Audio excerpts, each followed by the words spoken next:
So students, welcome to my channel Bharadwaj अर्थशास्त्र। तो आज हम लास्ट टॉपिक लेंगे फर्स्ट यूनिट का, जो नेशनल इनकम काउंटिंग से रिलेटेड है।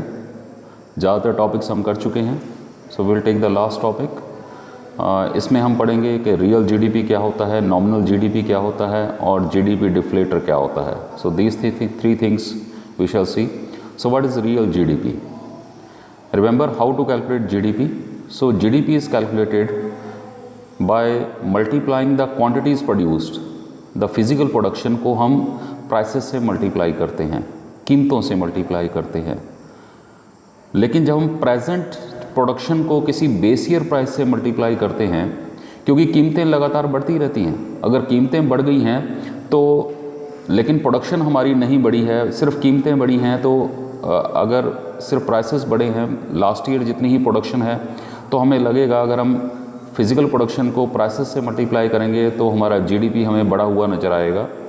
इसलिए इस दुविधा को दूर करने के लिए व्हाट वी डू, हम एक बेस ईयर ले लेते हैं, गवर्नमेंट एक बेस ईयर ले लेती है और प्रत्येक साल की प्रोडक्शन को, फिज़िकल प्रोडक्शन को उस बेस ईयर प्राइसेस से ही मल्टीप्लाई करती है, करंट प्राइसेस से मल्टीप्लाई नहीं करती, ताकि ये पता चल सके कि वाकई में ही प्रोडक्शन इंक्रीज़ हुई है कि नहीं हुई है। सो अगर इस तरह से जीडीपी कैलकुलेट किया जाता है तो उसे कहते हैं हम real GDP. So real GDP or real gross domestic product, or it is known as gross domestic product at constant prices, it measures the value of all final goods and services produced within the domestic territory of a country at the base year prices. Okay, so here the real GDP is calculated. Q means physical production multiplied by the constant prices, that is P. Constant prices means the base year prices. So nowadays the base year prices is 2011-12. तो government इसको time to time change करती रहती है। 11th class में हमने पढ़ा था कि बेस ईयर प्राइस कैसे डिटरमाइन होता है, कौन सा ईयर बेस ईयर होना चाहिए, नॉर्मल ईयर होता है, and all these things, all those conditions for determining base year we have seen in the class 11th index numbers वाले जो चैप्टर था उसमें। So this is how the real GDP is calculated, means the physical production of that year is multiply with the base year prices. Means if we take the production of 2019-20, तो 19-20 की physical production को हम 2011-12 के prices से multiply करेंगे। ठीक है, सो इस तरह से जब निकलेगा उसे कहेंगे हम, जो वैल्यू आएगी that is called the real GDP. इसी तरह यदि हमने पिछले साल का हमने रियल जीडीपी निकालना है, तो पिछला साल यानी 2018-19, तो 2018-19 की फ़िज़िकल प्रोडक्शन को अगेन हम किस प्राइसेस से मल्टीप्लाई करेंगे? Prices of 2011-12, that is the base year prices. So this is how we can calculate the real GDP. So real GDP is calculated on the basis of base year prices. That's why it is known as GDP at constant prices. Means we multiply the physical production of all years with same prices, means constant prices. That's why it is also known as GDP at constant prices. Now nominal GDP means GDP at current prices. So GDP and current prices measure the value of all finished goods, finished मतलब finals. So all final goods and services produced within the domestic territory of a country at their current market prices. So here the value of final goods and services are estimated on the basis of the current market prices. So how this is calculated? So nominal GDP formula is, nominal GDP is equal to physical production multiply by their current prices. Means अगर हमें nominal GDP 2019-20 का निकालना है तो physical production हम 1920 की लेंगे और 1920 के प्राइसेस से ही उसको मल्टीप्लाई करेंगे। So that is called the nominal GDP. Okay, so what is the difference between the nominal and real GDP? So here we have taken on left hand side nominal GDP, right hand side real GDP लिया है, यानी GDP at current prices और GDP at base year prices. So nominal GDP measure the value of all finished goods and services produced with in the domestic territory of a country on the basis of current year prices. That is the definition which we have seen in the previous slide. Second thing is कि जो nominal GDP होता है it increases with the increase in production.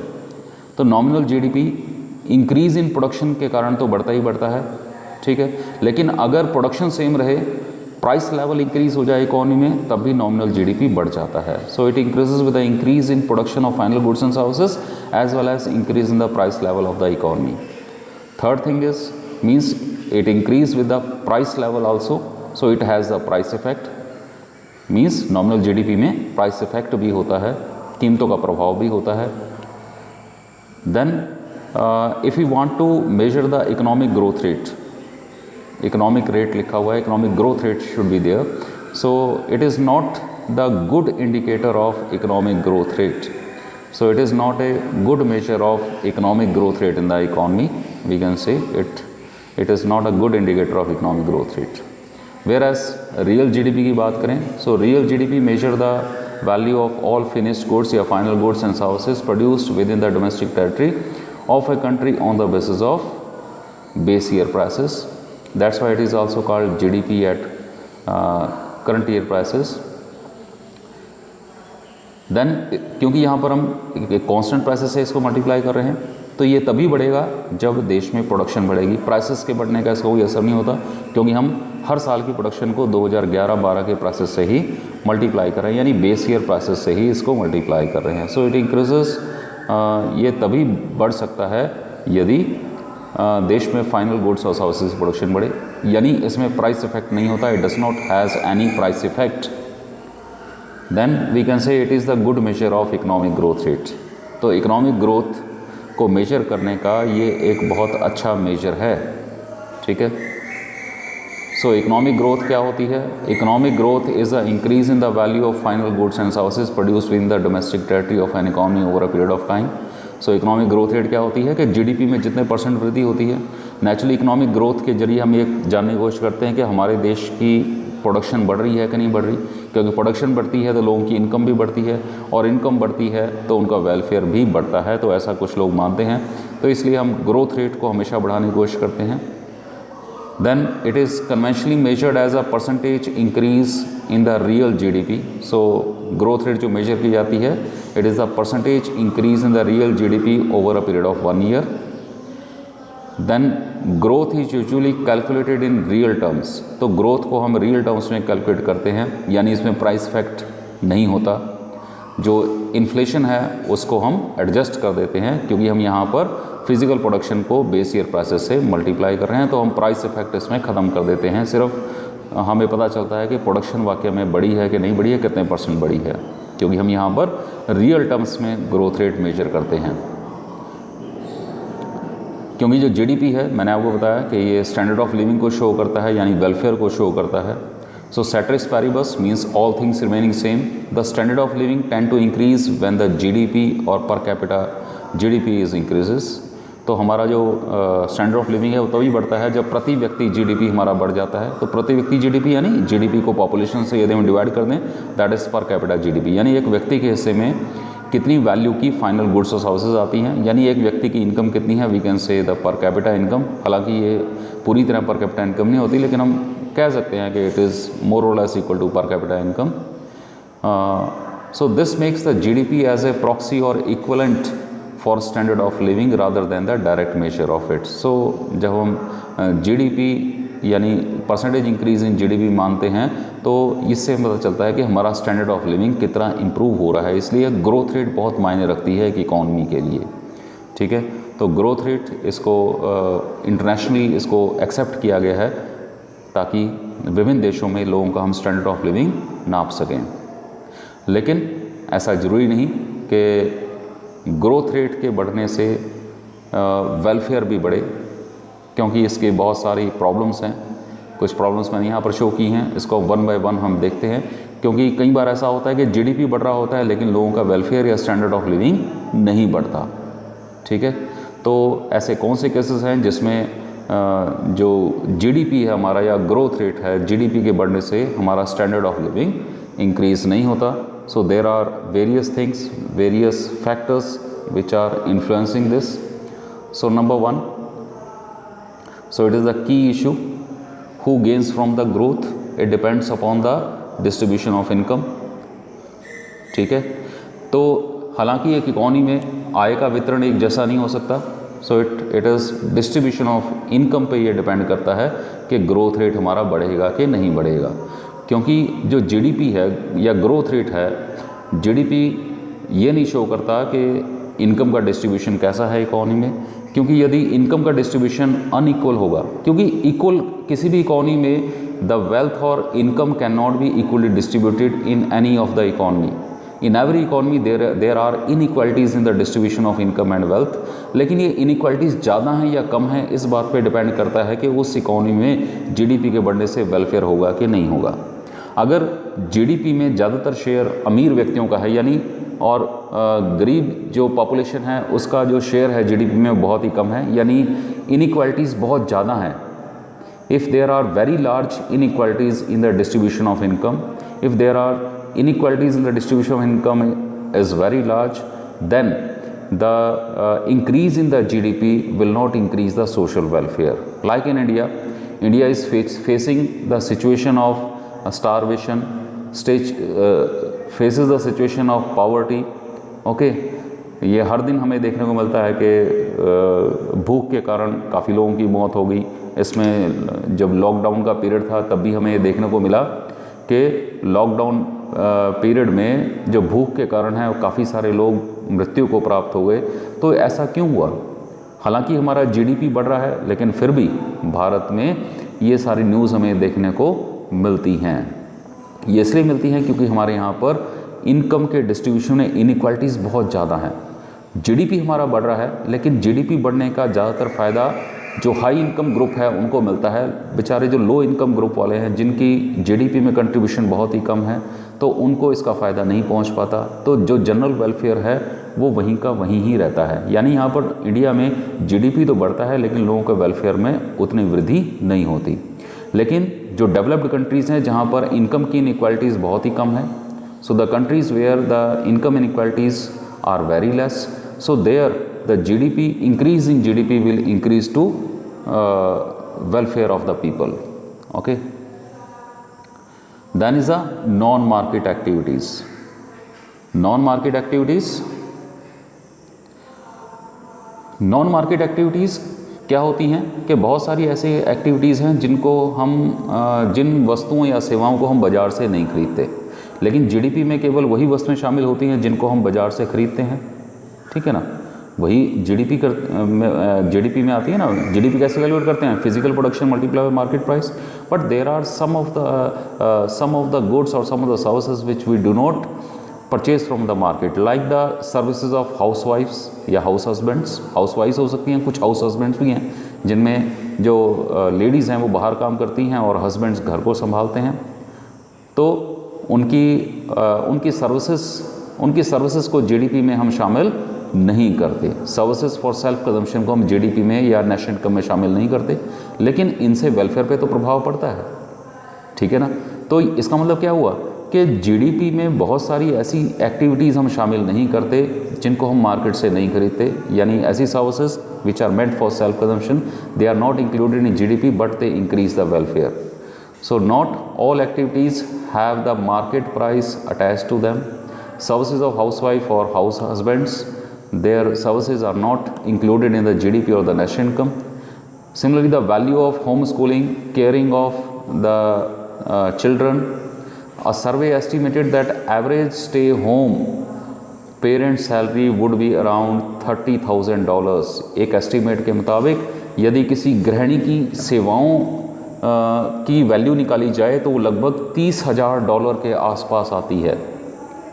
$30,000 उनकी हम market value निकालें, like क्योंकि वो press करती हैं, कपड़े प्रेस करती हैं, कपड़े धोती हैं, देन कुकिंग करती हैं, क्लीनिंग का काम करती हैं, बच्चों को पढ़ाती हैं, ठीक है ना, और भी बहुत सारे काम करती हैं। अगर उनके इन सारे कामों को हम जोड़ लें तो उनकी वैल्यू लगभग $30,000 के आसपास आती है, लेकिन इस वैल्यू को हम जीडीपी में शामिल नहीं करते, लेकिन इसका हमारे वेलफेयर पर प्रभाव पड़ता है। सिमिलरली ऐसे ही बहुत सारी एक्टिविटीज़ हैं, लाइक अगर हम कोई एडवेंचरस एक्टिविटी करते हैं, हम साइकिल राइड करते हैं, माउंटेन्स पर जाते हैं, लेकिन हम उसका प्राइस कोई नहीं पे करते because we are doing our self, हम अपना एंटरटेनमेंट खुद कर रहे हैं, तो उन एक्टिविटीज़ की वैल्यू भी हम जीडीपी में शामिल नहीं करते, लेकिन इनसे हमारा वेलफेयर प्रभावित होता है।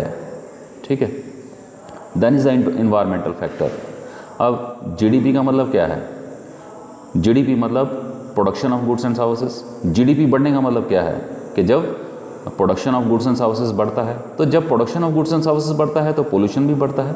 So increase in GDP leads to increase in the flow of goods and services, means increase in the production of goods and services. लेकिन जब प्रोडक्शन बढ़ती है गुड्स एंड सर्विसेज की तो पोल्यूशन भी बढ़ता है, ठीक है। लेकिन क्या पोल्यूशन के बढ़ने से वेलफेयर बढ़ता है? पोल्यूशन के बढ़ने से वेलफेयर नहीं बढ़ता, उनका घटता है। तो इसका मतलब क्या है कि जीडीपी के बढ़ने से वेलफेयर घटता है पोल्यूशन के कारण। लेकिन यदि हम जीडीपी को कंसीडर करें वेलफेयर का मेजर, तो ये ठीक बात नहीं है, क्योंकि हम जीडीपी में से जो हमने इन्वायरमेंट को नुकसान पहुंचाया है उसकी कॉस्ट को हम माइनस नहीं करते। So environmental cost such as pollution, worsening air quality would reduce the true value of GNP और GDP. So the current system count, लेकिन हम कई बार जैसे ऑयल टैंकर से समुद्र में यदि ऑयल फैल जाता है तो नेचुरली उस ऑयल को जब हम साफ़ करते हैं समुद्र से, उसकी कॉस्ट हम इंक्लूड करते हैं। सिमिलरली जो वॉर्स होती हैं, वॉर्स के कारण जो इकॉनमीज़ तहस नहस हो जाती हैं, उसको रिकंस्ट्रक्ट करने के लिए उसकी कॉस्ट भी हम जीडीपी में शामिल करते हैं। लेकिन जो पोल्यूशन फैलाया जाता है उसकी कॉस्ट को हम जीडीपी में से माइनस नहीं करते। अगर उसको माइनस करते हैं उसको हम कहते हैं ग्रीन जीडीपी। यदि जीडीपी में से जो पोल्यूशन फैला है उसकी कॉस्ट माइनस कर दी जाए, that is called the green GDP, ठीक है ना। तो लेकिन ये हम नहीं करते, हम केवल जीडीपी ही लेते हैं। तो इसलिए जीडीपी तो बढ़ जाता है लेकिन पोल्यूशन के कारण वेलफेयर कम हो जाता है। तो इसलिए हम कह सकते हैं कि जीडीपी जो है वो वेलफेयर का एक अच्छा सूचक नहीं है। Then is the externalities. Externalities क्या होती हैं? एक्सटर्नैलिटीज़ रेफर टू गुड और bad impact of economic activity without paying the price और पेनल्टी फॉर दैट। यानी हमने किसी भी एक्टिविटी का प्राइस नहीं पे किया है लेकिन उसका अच्छा असर हमारे ऊपर पड़ सकता है, या हमने कोई भी पेनल्टी नहीं दी उसका बुरा असर हमारे ऊपर पड़ सकता है, ठीक है। लाइक किसी भी दूसरे के द्वारा की गई जो एक्टिविटीज़ हैं जिनका अच्छा और बुरा असर हमारे ऊपर पड़ता है, they are called the externalities, ठीक है। So externalities are those activities which are done by others but affect the welfare of us, okay. So they affect us in two ways, the good impact or the bad impact। इससे positive और negative externalities भी हो सकती हैं। तो पहले हम positive externalities ले लें। You can see here the house is there, और हाउस के आगे गवर्नमेंट ने एक गार्डन बना दिया है। तो positive externalities occur when for example government maintain a beautiful garden near a person's house. एक व्यक्ति के घर के सामने गवर्नमेंट जो है एक अच्छा सा बड़ा सा पार्क या गार्डन बना देती है, तो नेचुरली इससे क्या होगा, उस पर्सन का वेलफेयर बढ़ जाएगा। हालांकि क्या वो पर्सन उस गार्डन के लिए पे कर रहा है? He is not paying for that, but his welfare increasing. So there are some activities for which we are not paying, ठीक है, which we are not paying, लेकिन उससे हमारा वेलफेयर बढ़ जाता है। सो विदाउट पेमेंट हमारा वेलफेयर यहाँ पर बढ़ रहा है। तो किसी दूसरे की एक्टिविटीज़ के कारण, गवर्नमेंट की एक्टिविटीज़ के कारण हमारे वेलफेयर पर प्रभाव पड़ रहा है, that is called the positive externalities. Similarly अगर किसी दूसरी, लाइक यहाँ पर आप घर देखिए, लेकिन घर के पीछे एक फैक्ट्री बनी हुई है और फैक्ट्री से बहुत काला धुआं यहाँ पर निकल रहा है। इसका मतलब क्या है कि यहाँ पर जो इनके आसपास घरों में जो लोग रहेंगे फैक्ट्री के आसपास, उनकी हेल्थ पर इसका बुरा प्रभाव पड़ेगा, ठीक है। तो उनकी हेल्थ के ऊपर उनको एक्स्ट्रा खर्च करना पड़ेगा, तो उनका वेलफेयर क्या होगा, डिक्रीज़ होगा। तो उनका वेलफेयर क्यों डिक्रीज़ हो रहा है? It is because of the activities of a industrialist. जो उद्योगपति हैं, जो उद्योग खुला है, उसके कारण इनके वेलफेयर कम हो रहा है, ठीक है ना। So negative externality occur when for example smoke emitted by the factory cause air pollution और industrial waste is driven into river causing water pollution. तो इसी तरह स्मोक जो है एयर में छोड़ दी जाती है और जो कंटेमिनेटेड वाटर है वो रिवर्स में छोड़ दिया जाता है। तो इसके कारण क्या होगा, सोशल वेलफेयर लोगों का कम हो जाएगा जो उस एरिया के आसपास रहते हैं। सिमिलरली अगर उस रिवर का पानी फार्मर्स यूज़ करते हैं तो उनकी सॉइल पे भी इसका, सॉइल की फर्टिलिटी पर भी इसका फ़र्क पड़ेगा। तो फार्मर्स का वेलफेयर भी क्या होगा, इससे कम होगा, ठीक है। लेकिन जीडीपी जो है इन इम्पैक्ट्स को कंसीडर नहीं करती, एक्सटर्नैलिटीज़ को कंसीडर नहीं करती। इसलिए हम कह सकते हैं कि जीडीपी जो है ये एक अच्छा एप्रोप्रिएट मेजर नहीं है वेलफेयर को मेजर करने का। Then is the composition of goods in GDP. GDP बढ़ रहा है, उससे वेलफेयर बढ़ेगा कि नहीं बढ़ेगा, ये डिपेंड करता है कि जीडीपी किन वस्तुओं की प्रोडक्शन के कारण बढ़ रहा है, ठीक है। So increase in GDP will increase the welfare depends upon the types of goods which increase in production lead to increase in GDP, यानी किन वस्तुओं के उत्पादन के कारण जीडीपी बढ़ा है, इसके ऊपर वेलफेयर डिपेंड करता है। Suppose these are the war goods, ये सारी की सारी वॉर गुड्स हैं, टैंक, जहाज, तोपें, गन। अगर इनकी प्रोडक्शन इकोनॉमी में बढ़ती है तो क्या जीडीपी बढ़ेगा? नहीं, जीडीपी तो बढ़ेगा, लेकिन क्या हमारा वेलफेयर बढ़ेगा? हमारा वेलफेयर डायरेक्टली इनसे नहीं बढ़ता है। ऑफकोर्स इनडायरेक्टली बढ़ सकता है, क्योंकि इन वस्तुओं की प्रोडक्शन बढ़ेगी तो हमारा देश सिक्योर रहेगा और हम भी सिक्योर रहेंगे, लेकिन डायरेक्टली हमारे वेलफेयर पर इन वस्तुओं की प्रोडक्शन का कोई प्रभाव नहीं पड़ता। सो increase in production of defence goods does not lead to any direct increase in the welfare of the people. Indirectly it affects, but directly it does not affect any welfare of us. Similarly, if consumer goods are there, so these are the consumer goods. अगर consumer goods की production के कारण GDP बढ़ता है तो naturally it will increase our welfare also, ठीक है ना। कंज्यूमर गुड्स की प्रोडक्शन बढ़ेगी तो नेचुरली वो सस्ती होंगी और उनको हम खरीदेंगे, हमारा वेलफेयर भी बढ़ेगा। तो ये डिपेंड करता है कि जीडीपी किन वस्तुओं की प्रोडक्शन के कारण बढ़ा है, उसके ऊपर हमारा वेलफेयर डिपेंड करता है। अगर डिफेंस गुड्स या मिलिट्री गुड्स की प्रोडक्शन के कारण जीडीपी बढ़ा है तो उससे वेलफेयर पे कोई प्रभाव नहीं पड़ेगा, लेकिन अगर कंज्यूमर गुड्स की प्रोडक्शन बढ़ने के कारण जीडीपी बढ़ा है then it will increase our welfare also. Then happinesses and well being, तो हमारी वेल बीइंग्स और हैप्पीनेसेस पर भी डिपेंड करता है, ठीक है, कि हम कितने खुश रहते हैं इस पर भी डिपेंड करता है, लेकिन इसको जीडीपी में हम शामिल नहीं करते। Human happinesses they are determined by many other things. जो ह्यूमन हैप्पीनेसेस है, हमारी खुशी है, वो बहुत सारी दूसरी चीज़ों पर डिपेंड करती है, फिजिकल प्रोडक्शन ऑफ गुड्स और सर्विसेज पे डिपेंड नहीं करती। For example, let's take the example, मान लो वर्कर्स के वर्किंग आवर्स चेंज हो जाते हैं, वर्किंग आवर्स बढ़ा दिए। जैसे आजकल जो कोरोना टाइम पीरियड है, इसमें कुछ स्टेट्स ने क्या किया है, जो 8 घंटे वर्किंग आवर्स थे अब उनको 10 घंटे कर दिया है। अब वर्कर्स को 8 घंटे की जगह 10 घंटे काम करना पड़ेगा, तो नेचुरली 10 घंटे काम करने से प्रोडक्शन तो क्या होगी, बढ़ेगी, यानी जीडीपी बढ़ेगा। लेकिन क्या इससे वेलफेयर बढ़ा? नहीं, वेलफेयर नहीं बढ़ा। यानी जो वर्कर्स होंगे they will not be happy, they will not feel themselves better. Okay, so rising national output might have achieved at expense of leisure time। तो हमारे देश का जीडीपी आउटपुट बढ़ सकता है, कैसे बढ़ सकता है? हमारे खाली टाइम के, हमारे लेजर टाइम के एक्सपेंस पर। वही एग्जांपल यहाँ पर मैंने कोट किया है कि अगर वर्किंग आवर बढ़ा दिए जाते हैं तो वर्किंग आवर बढ़ने से जीडीपी तो बढ़ेगा, लेकिन ये हमारे वेलफेयर को नेगेटिवली अफेक्ट करेगा। लेकिन अगर वर्किंग आवर रिड्यूस कर दिए जाते हैं तो हमारा वेलफेयर बढ़ेगा, लेकिन ये जीडीपी को नेगेटिवली इफेक्ट करेगा। Okay, is it clear? Last concept is GDP deflator. GDP deflator क्या होता है? तो जो जीडीपी डिफ्लेटर होता है, it is an economic measure of inflation and is derived by this formula. Okay, तो जो जीडीपी डिफ्लेटर होता है ये इन्फ्लेशन को मेजर करता है, यानी जीडीपी में इन्फ्लेशन का कितना असर है इसको मेजर करता है जीडीपी डिफ्लेटर। और इसको हम कैसे फाइंड आउट करते हैं? That is nominal GDP divide by real GDP multiply by 100। Nominal GDP यानी GDP at current prices divide by GDP at base year prices and multiply by 100। ठीक है, तो that is the GDP deflator.